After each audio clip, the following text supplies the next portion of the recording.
grammar is on the table. Pray open it to page 15. We will repeat yesterday's lesson. But I don't like German.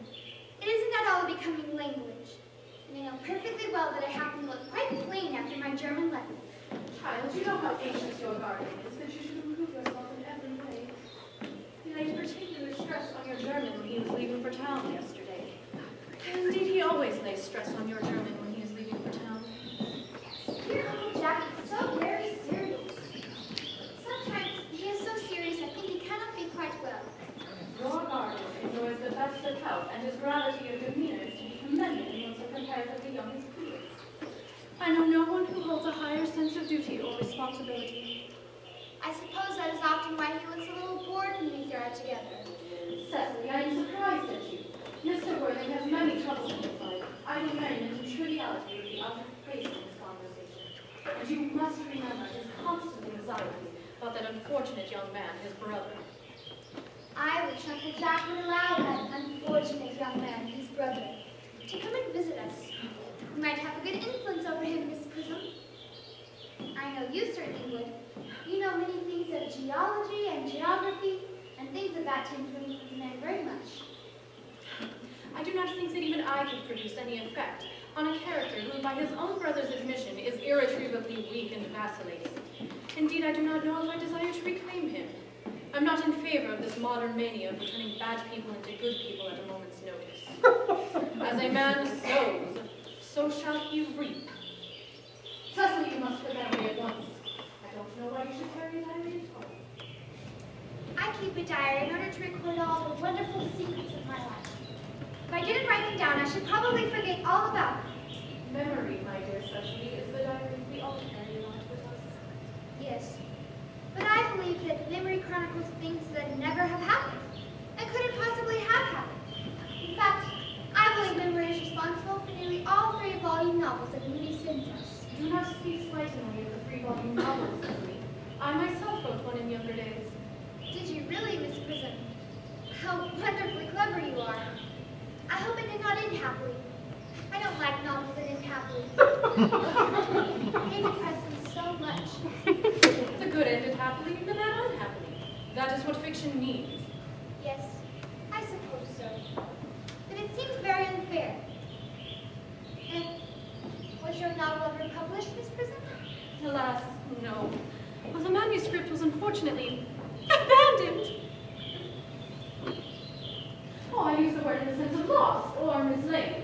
To your work, child, these speculations are profitless. But I see dear Dr. Chaseville coming up through the garden. Oh, Dr. Chaseville, indeed, it's a pleasure. And how are we this morning? You are, I trust, well. Miss Prism has just been complaining of a slight headache. I think a short stroll in the park would do her so much good, Dr. Chaseville. Cecily, I have not mentioned anything about a headache. Yes, dear Miss Prism, I know that. But I felt instinctively that you had a headache. Indeed, that is what I was thinking about, and not my German lesson, when the rector came in. I hope, Cecily, you are not inattentive. Oh, I'm afraid I am. That is strange. Were I fortunate enough to be Miss Prism's pupil, I would hang upon her lips. I spoke metaphorically! My metaphor was drawn from bees. I suppose Mr. Worthing has not returned from town yet. We do not expect him until Monday afternoon. Ah, yes. He usually likes to spend his Sunday in London. He's not one of those whose sole aim is enjoyment. By all accounts, that unfortunate young man his brother seems to be. But I must not disturb Agaria and her pupil any longer. Agaria? My name is Letitia, Doctor. A classical allusion, merely, drawn from the pagan authors. I shall see you both go down to Evensong. I think, dear Doctor, I will have a stroll with you. I find I have a headache after all. The walk might do it good. With pleasure, Miss Prism, with pleasure. We should go as far as the schools and back. That would be delightful. Cecily, you will read your political economy in my absence. And the chapter on the fall of the Roman Imperial Unit, it is somewhat too sensational. Even these metallic problems have their... No.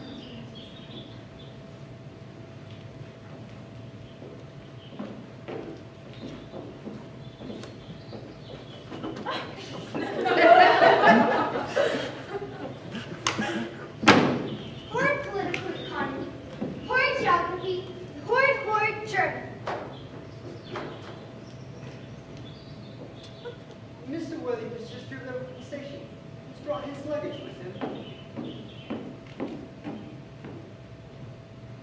Mr. Ernest Worthing, B4, the Albany West. Uncle Jack's brother. Did you tell him Mr. Worthing was in town? Yes, miss. You seem very disappointed. I mentioned that you and Miss Bertschinger were in the garden. You seem very anxious to speak with you privately for a moment. Tell Mr. Ernest Worthing to come here. I suppose you had better talk to the housekeeper about a room for him. Yes, I've never met any truly wicked person before. I feel very frightened. I'm so afraid he will look just like everyone else. He does. Your mother's cousin Cecily, I am sure. You are under some strange mistake. I'm not little. In fact, I consider myself to be more than usually tall for my age. But I am your cousin Cecily. And you, I see from your card, are my cousin Ernest. My wicked cousin Ernest. You're not wicked. You mustn't think that I'm wicked. No.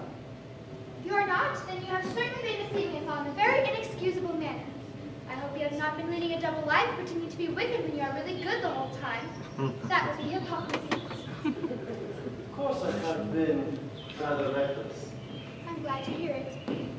Now that you mention it, I have been pretty bad in my own small way. I don't think you should be so proud of that. Although I'm sure it must have been very pleasant. It is much pleasanter being here with you. I can't understand how you are here at all. Uncle Jack will be back till Monday afternoon. That is a great disappointment. I'm obliged to go up on Monday, first thing morning, in my train. I have a business appointment that I'm rather anxious to miss. Couldn't you miss it anywhere but in London? No, the appointment is in London. Well, yes, I know, of course, how important it is not to keep a business engagement if one wants to retain any of the sense of beauty in life. But still, I think you had better wait until Uncle Jack arrives. I know he will want to talk to you about your imitator. About my what? Your imitator. He has gone up to buy your outfit. I certainly wouldn't let Jack do that. He has no taste in neckties at all. I don't think you'll require neckties. Uncle is sending you to Australia. Australia? I'd sooner die. Well, he said at dinner on Wednesday night that you'd have to choose between this world, the next world, and Australia. Of course, the accounts I have received on Australia and the next world aren't particularly encouraging. This world is good enough for me, Cecily. Yes, but are you good enough for it? I'm afraid I'm not that. That is why I have come up to here to ask you to reform me. You might make that permission if you do not mind. I'm afraid I've no time this afternoon. Would you mind my reforming myself? Well, it is rather chaotic of me, but I think you should try. I will. I feel better already. You are looking a little worse. It is because I'm hungry. Oh, how thoughtless of me. I should have remembered that whenever one is going to lead an entirely new life, one requires regular and wholesome meals. Won't you come in? Thank you. Might I have a buttonhole first? I never have an appetite unless I have a buttonhole first. A mere champion? No, I would much sooner have a pink rose. Why? Because you would like the pink rose, Cecily. I don't think it can be quite right for you to talk to me like that. Miss Prism never says such things to me. Then Miss Prism is a short-sighted old lady. You really are the prettiest girl I've ever seen. Miss Prism says all good looks are a snare. They are a snare that every sensible man would like to be caught in. Oh, I don't think I should care to catch a sensible man. I shouldn't know what to talk to him about. You are too much alone, Dr. Chaseable. You should get married. Misanthrope I can understand. A womanthrope, never. Believe me, I do not possess so logistic a phrase. The precept, as well as the practice of the primitive church, was distinctly against matrimony. That is obviously the reason why the primitive church has not lasted up to the present day. And you do not seem to realize, dear doctor, that by persistently remaining single, a man converts himself into a permanent public temptation. Men should be more careful. This very celibacy leads weaker vessels astray. But is a man not equally attractive when married? Oh, no married man is ever attractive. Except to his wife. And often I've been told not even to her. It depends on the intellectual sympathies of the woman. Maturity can be dependent women are green. Spoke horticulturally, my metaphor was drawn from fruits. But where is Cecily? Perhaps she followed us to the schools.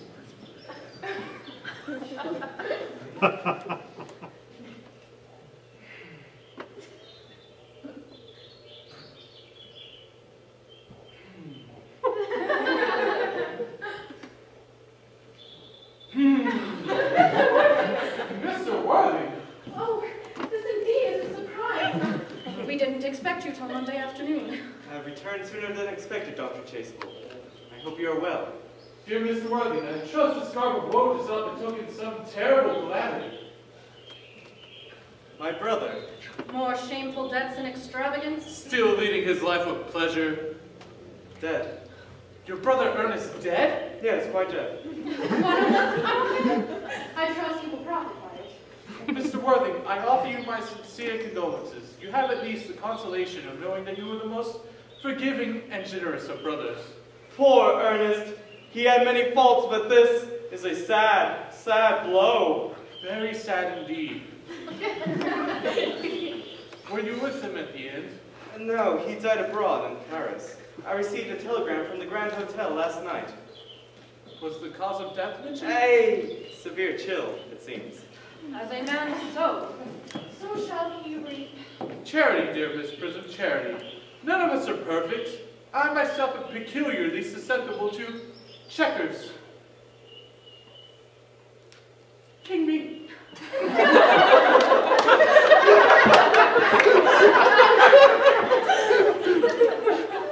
Will the interment take place here? No, he seemed to have a desire to be buried in Paris. In Paris? I fear that hardly puts in a very serious state of mind at the last. You will no doubt wish me to make some slight allusion to this tragic domestic affliction the sex in there. Oh. My sermon on the meaning of the manna in the wilderness can be adapted to almost any occasion. Joyful, or as in this case, distressing. I have preached at harvest celebrations, christenings, confirmations, days of humiliation, and feastal days. The last time I gave it was in the cathedral as a charity sermon on behalf of the Society for the Prevention of Discontent among the Upper Orders. The bishop, who was there, was much struck by some of the analogies I drew. Ah, you mentioned christenings, Dr. Chasewell. I know that you must know how to christen, all right? Well, you are continually christening, aren't you? It is, I regret to say, one of the rector's most constant duties in the parish. Though I've often spoken to the board classes on the subject, but I don't seem to know where the fruit is. But is there any particular ethics in whom you're interested, Mr. Worthing? I believe your brother was unmarried, was he not? Oh, yes. Most people who live entirely for pleasure usually are. It is not for any child, dear doctor. No, in fact, I am quite fond of children. No, what I mean to say is, I would like to be christened myself this afternoon if you have nothing better to do. But surely, Mr. Worthing, you have been christened already. I don't remember anything about it. But do you have any great doubts on the matter? I certainly intend to have. Of course, I don't know if the thing would bother you in any way, or if you think I'm a little too old now. Not at all. The sprinkling and indeed the immersion of adults is a perfectly canonical practice. Immersion? You need have no apprehension. The sprinkling is all that is necessary, or in this case advisable. Our weather is so changeable.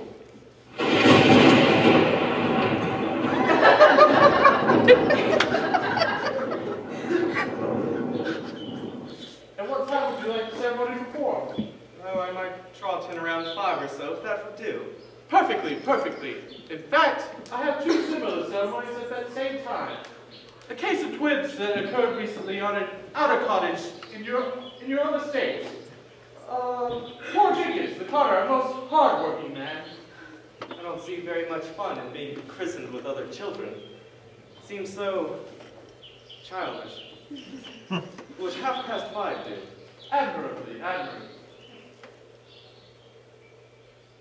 And now, Mr. Worthing, I shall not intrude you into a house of sorrow any longer. I just beg that you be not too much bound down by grief. What what seem to us the most bitter of trials are often blessings in disguise. This seems to me a blessing of an extremely obvious kind.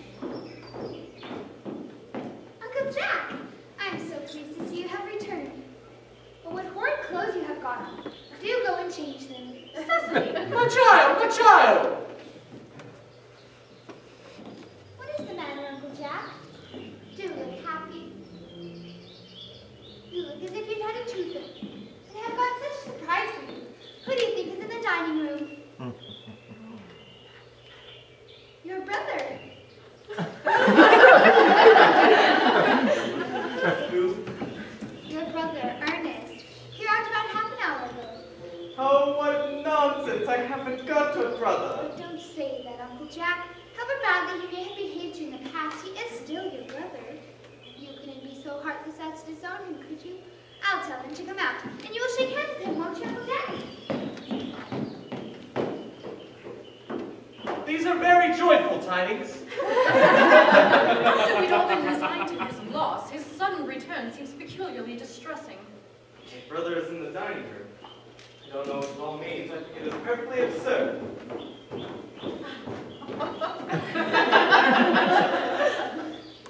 Oh, good heavens. Brother John, I have come down from town to tell you that I am sorry for any troubles I may have caused you, and that I intend to lead a better life in the future.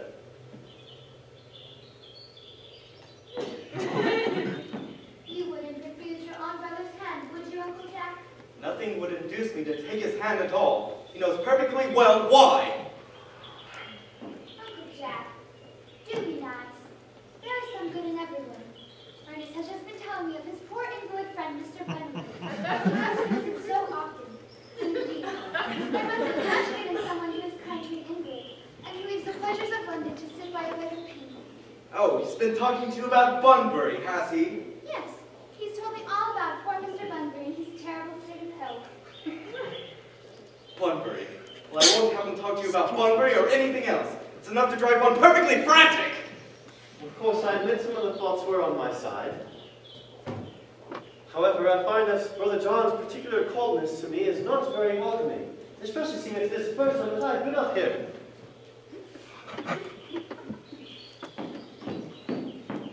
Uncle Jack, if you don't shake hands with Ernest, I will never forgive you.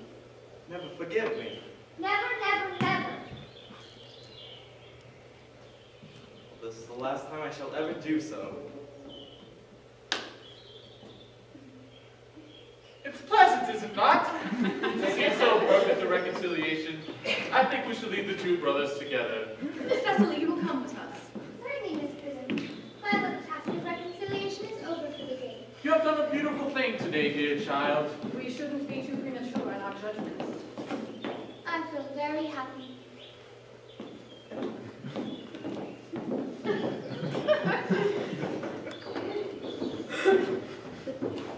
Young scoundrel, Abby. You are not supposed to be here. I do not allow any Bunbury here.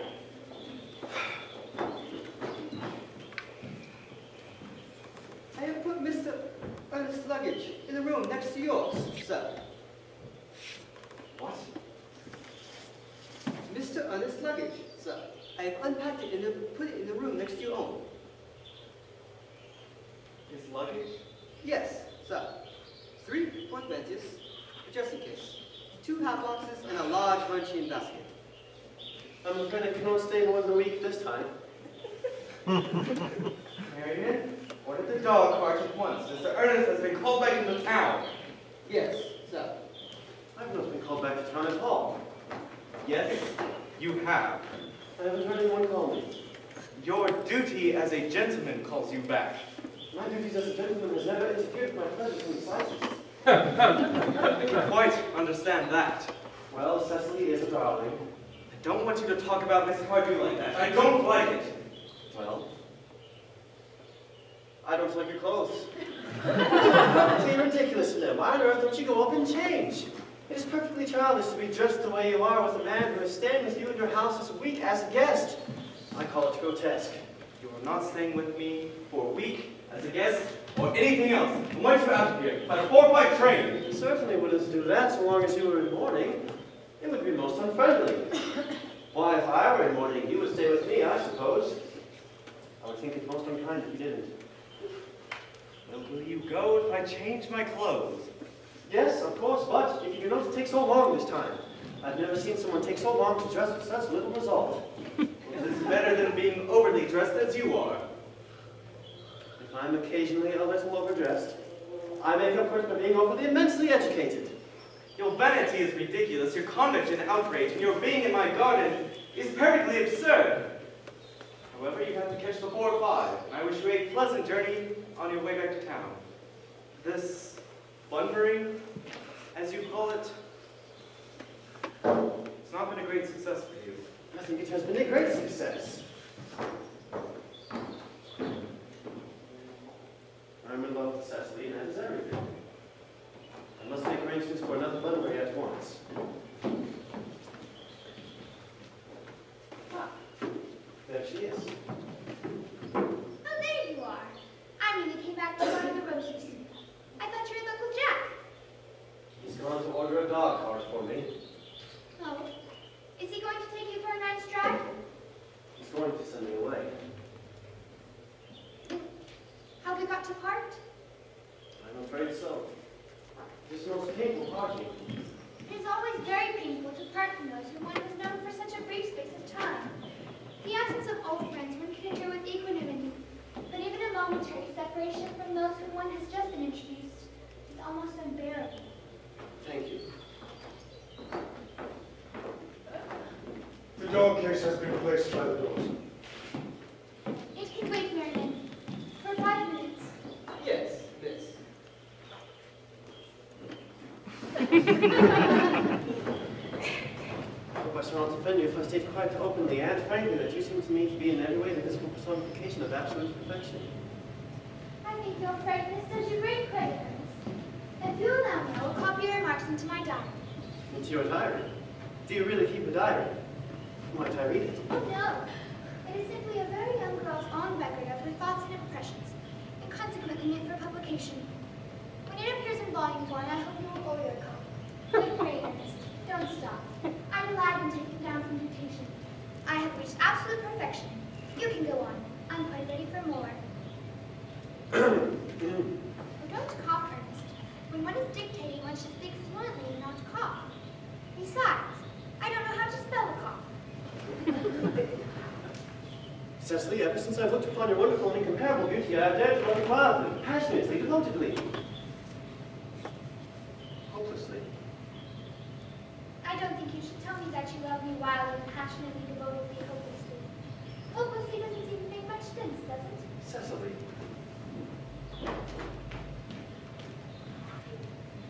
The dog cart is waiting, sir. Tell us to come by next week, by the same hour.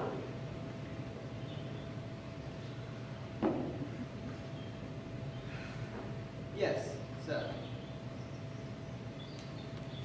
I think Uncle Jack would be very happy if he found out you were staying on until next week was the same person. No, I don't care about Uncle Jack. I don't care about anybody in the whole world except for you. I love you, Cecily. You will marry me, won't you? You silly boy. Of course I'll marry you. I have been engaged for the last 3 months. For the last 3 months. Yes, it'll be exactly 3 months on Thursday. But how did we become engaged? Well, ever since dear Uncle Jack first mentioned to us that he had a younger brother who was very wicked and bad, you of course have formed the chief topic of conversation between myself and Miss Prism.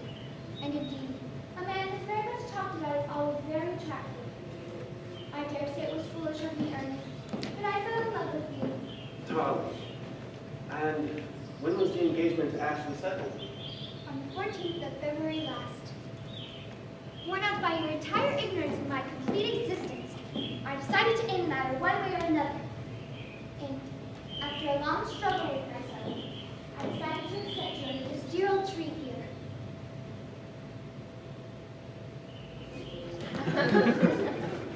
The next day, I bought this little ring in your name, and this is the little bangle with the true lover's knot I promised you always to wear. Did I get you this? It's really pretty, isn't it? Yes, you've wonderfully good taste, Ernest. It is the excuse I've always given you for leading such a bad life. And this is the box in which I keep all of your dear letters. My letters.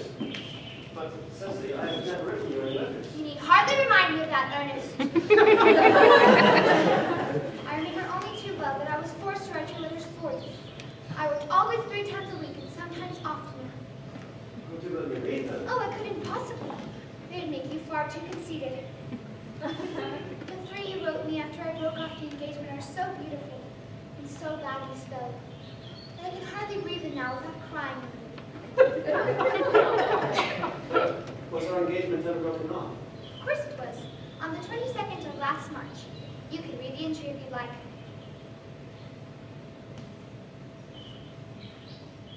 Today I broke off the engagement with Earnest. I feel it is better to do so. The weather still continues charming. But why did you break it off? What had I done? Cecily, I am very hurt indeed to hear that you had broken off our engagement. Especially when the weather was so charming. It would hardly have been a really serious engagement if it hadn't been broken off at least once. But I forgave you before the week was out. What a perfect angel you are, Cecily. You dear romantic boy.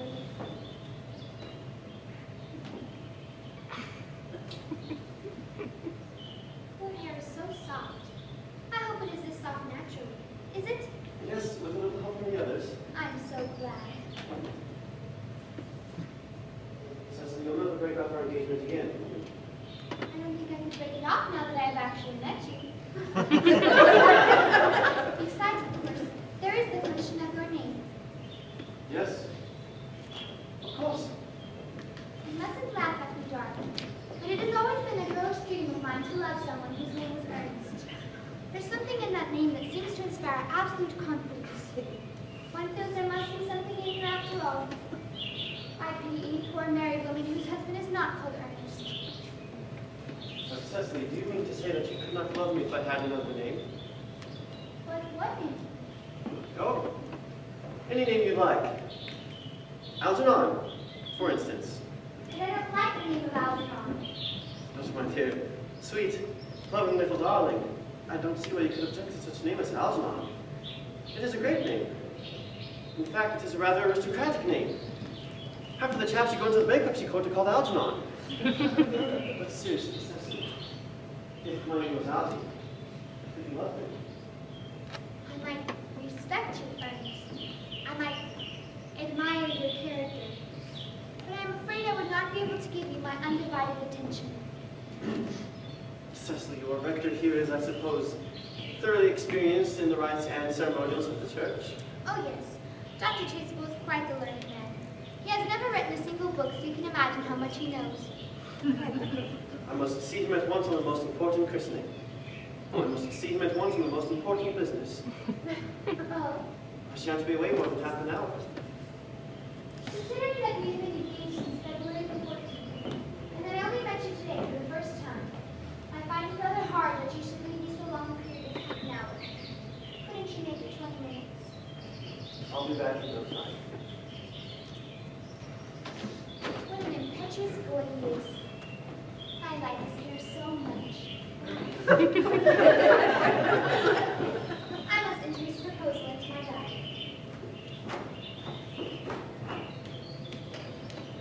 Miss Fairfax just called for Mr. Worthing. A very important business, Miss Fairfax states. Isn't Mr. Worthington's library? Mr. Worthing went over in the direction of the rectory some time ago. Tell Miss Fairfax to come here. Mr. Worthing will return shortly, and you can bring tea. Yes, yes. Miss Fairfax, I suppose one of the many elderly women associated with Uncle Jack for some philanthropic work in London. I don't quite like women who are associated with philanthropic work. I find it so forward of them.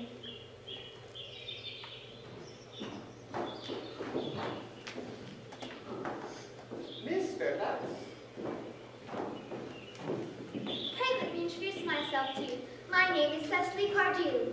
Cecily Cardew? What a very sweet name. Something tells me that we are going to be great friends. I like you already more than I can say. My first impressions of people are never wrong. How kind of you to like me so much after we have known each other such a comparatively short time.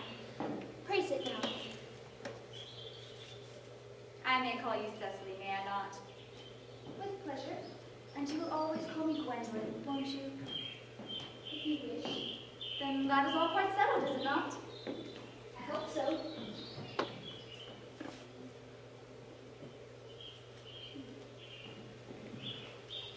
Perhaps this might be a favorable opportunity for my mentioning who I am.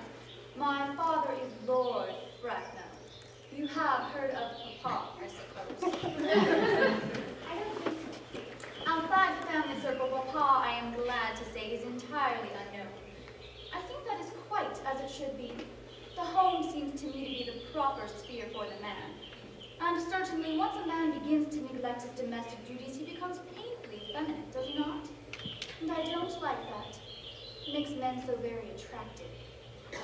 Cecily, Mamma, whose views on education are remarkably strict, has brought me up to be extremely short-sighted.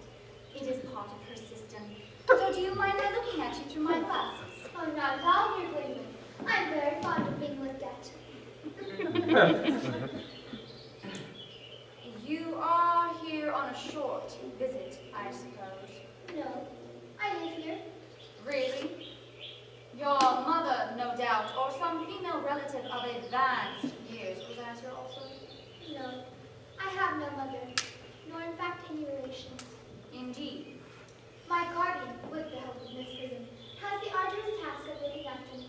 Your guardian? Yes, I am Mr. Worthing's ward. Oh, it is strange he never mentioned to me that he had a ward. How secretive of him. It grows more interesting hourly. I am not sure, however, that the news inspires me with feelings of unmixed delight. I am very fond of you, Cecily. I have liked you ever since I met you. But I am bound to state that now that I know that you're Mr. Worthing's ward, I cannot help expressing a wish you were, well, a little older than you seem to be, and not quite so alluring in appearance. In fact, if I may speak candidly, Oh, pray do. I believe that whenever anyone has anything unpleasant to say, one should always be quite candid. well, to speak with perfect candor, Cecily, I wish you were fully 42 and more than usually plain for your age. Ernest has a strong, upright nature. He is the very soul of truth and honor. Disloyalty would be as impossible to him as deception. But even men of the noblest possible moral character are extremely susceptible to the influence of the physical charms of others. Modern, no less than ancient history, supplies us with many most painful examples of what I refer to. If it were not so, indeed, history would be quite unreadable. I beg your pardon, women, but did you say Earnest? Yes. Oh, but it is not Mr. Ernest Worthing who is my guardian. It is his brother, his elder brother. Ernest never mentioned to me that he had a brother. I am sorry to say they have not been on good terms for a long time. Ah, that accounts for it. And now that I think of it, I have never heard any man mention his brother. The subject seems distasteful to most men. Cecily, you have lifted a load from my mind. I was growing almost anxious. It would have been terrible if any cloud had come across a friendship like ours, would it not? Of course, you are quite sure it is not Mr. Ernest Worthing who is your guardian. Quite sure. In fact, I am going to be his. I beg your pardon. Here. There is no use of making a secret of it to you any longer. Mr. Ernest Worthing and I are engaged to be married. Our little county newspaper is sure to chronicle the fact next week. My darling Cecily, I think there must be some slight error. Mr. Ernest Worthing is engaged to me. The announcement will appear in the Morning Post on Saturday at the latest. I am afraid you're under some misconception. Ernest proposed to me exactly 10 minutes ago. It is certainly very curious, for he asked me to be his wife yesterday afternoon at 5:30. If you would care to verify the incident, pray do so. I never travel without my diary. One should always have something sensational to read in the train. I'm so sorry, dear Cecily, if it is any disappointment to you, but I'm afraid I have the prior claim. It would distress me more than I can tell you, dear Gwendolyn, if it caused you any mental or physical anguish.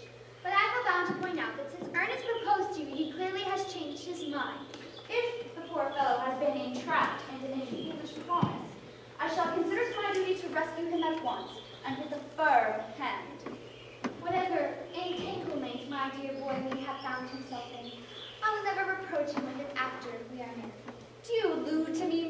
bosom entanglement, you are presumptuous. On an occasion of this kind, it becomes more than a moral duty to speak one's mind. It becomes a pleasure. Do you suggest, Miss Fairfax, that I attract Ernest into this engagement? How dear. This is no time for wearing a shallow mask of manners. When I see a spade, I call it a spade. I'm glad to say that I have never seen a spade. It is obvious our social spheres have been widely different.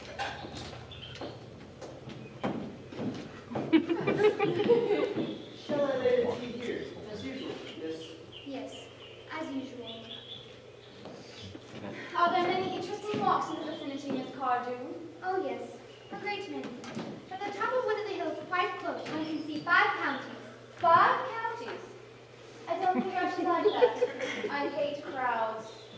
I suppose that is why you live in a town.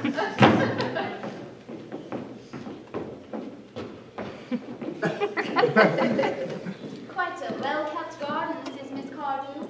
So glad you like it, Miss Fairfax. I had no idea there were any flowers in the country. Oh yes, flowers are as common here, Miss Fairfax, as people in London. Personally, I cannot understand how anybody manages to exist in the country, if anybody who is anybody does. The country always bores me to death. Ah, this is what they call agricultural depression, is it not? I'm afraid the aristocracy is suffering quite heavily from it just at present. It is becoming an epidemic amongst them, I have been told. May I offer you some tea, Miss Fairfax? Thank you, detestable girl. But I require tea.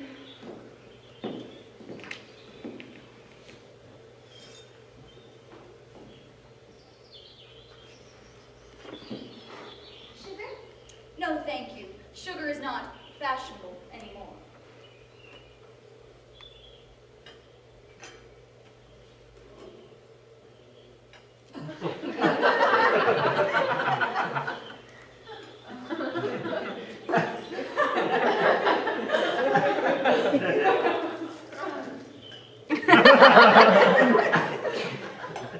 Cake or bread and butter?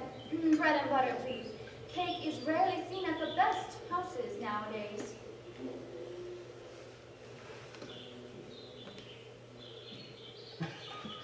And that's Miss Fairfax.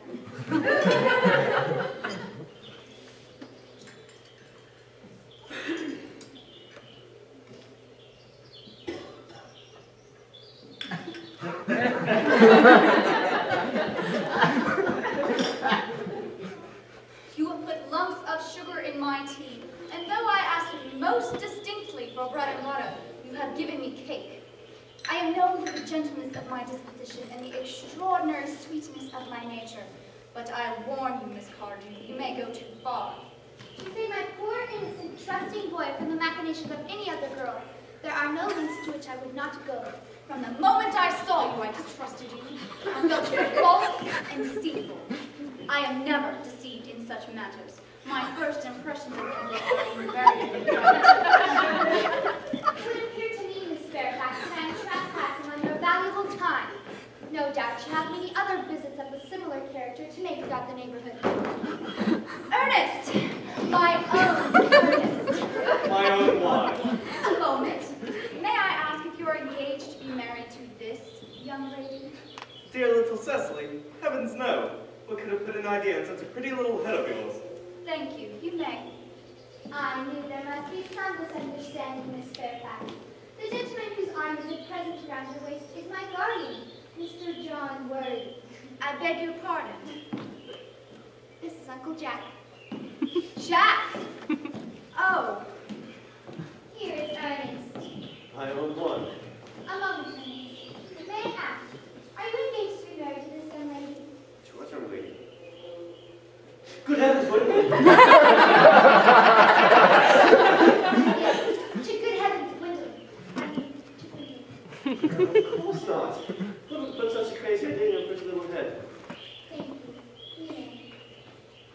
I felt there was some slight error, Miss Cardew. The gentleman who is now embracing you is my cousin, Mr. Algernon Algernon Moncrief? Oh. Are you called cannot deny. Oh. Is your name really John? I could deny it if I like. I could deny anything I like. But I am John. I have been John for years. A gross deception has been practiced on the both of them. My poor wounded Cecily. My sweet wrong Gwendolyn. Will call me sister, will you not? There is just one question I would like to be allowed to ask my guardian. An admirable idea. Mr. Worthing, there is just one question I would like to be permitted to put to you. Where is your brother, Ernest? We are both engaged to be married to your brother, so it is a matter of some importance to us to know where your brother Ernest is at present. Gwendolyn, Cecily, it is very painful for me to be forced to speak the truth. In fact, this is the first time I have ever been put in this painful position. But I will tell you frankly, however, I have no brother, Ernest. I have no brother at all. I have never had a brother, and I do not intend to have a brother at all in the future. No brother at all? None. Had you never a brother of any kind? Not any of any kind. I am afraid it is quite clear, Cecily, that neither of us is engaged to be married to anyone. It's not a very pleasant position for a young girl to suddenly find herself in, is it? Let us go into the house. They will hardly venture to come after us there. No. Men are so cowardly, aren't you?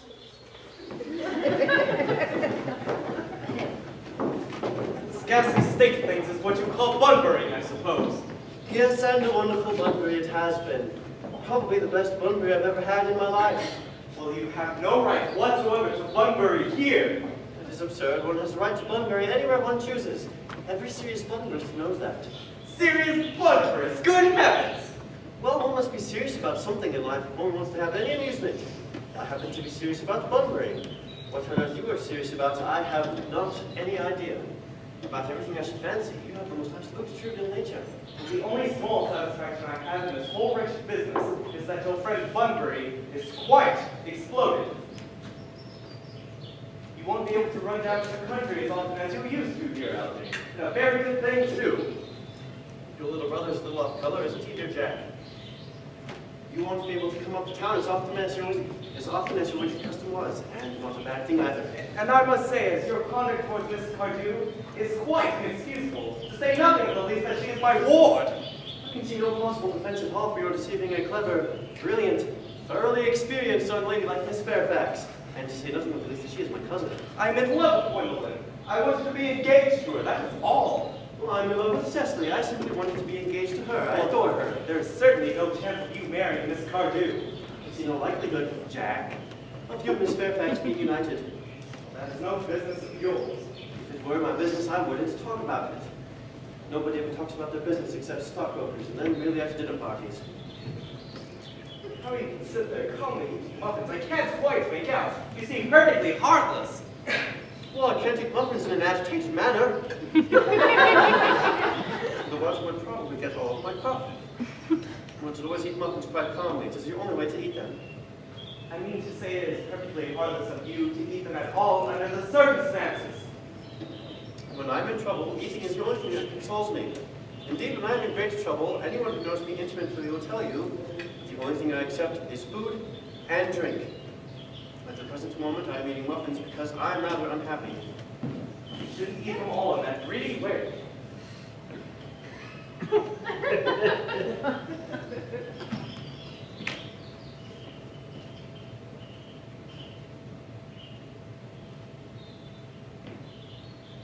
wish we had tea cake instead. I don't like tea cake. Good heavens, I suppose a man can eat his own muffins on his own garden. But you had just said it was perfectly heartless to eat muffins. I said it was perfectly heartless of you, under the circumstances. That is different. That may be. But muffins are the same. Algy, I wish for goodness you would leave. You can't possibly ask me to go without having dinner first. Nobody ever goes without their dinner except vegetarians and people like that. Besides, I've just made arrangements with Dr. Chase to be christened at 5:45 under the name of Earnest. My dear fellow, the sooner you give up that nonsense, the better. I have already made arrangements with Dr. Chasable to be christened at 5:30. And I will naturally take the name of Earnest. Gwendolyn would wish it. We can't both be christened Earnest. It's absurd. Besides, I have the perfect right to be christened as I like. There's absolutely no evidence at all that I've ever been christened. You, however, have already been christened. Yes, but I haven't been christened for years. But you have been christened. That is the important thing. Quite so. So I know my constitution can stand it. I must say, if you were not quite sure about your ever having been christened before, it is rather dangerous you are venturing on it now. You can hardly have forgotten that a friend very closely connected to you was very nearly carried off in Paris's week by a severe chill. But you said that a severe chill is not hereditary or anything of that kind. Yes, I know. But I dare say it is now. Science is always making improvements on things. Oh, that is nonsense. We never speak nothing but nonsense. Jack, you're at the muffins again. I wish you weren't. There are only 2 left. But I hate tea cake. Then why are you allowed to be served with your guests? What idea should have some hospitality? Algie, I've already told you to leave. Why don't you just leave? I don't want you here anymore. Why don't you just leave? I haven't quite finished my tea yet. And besides, there's still more muffin.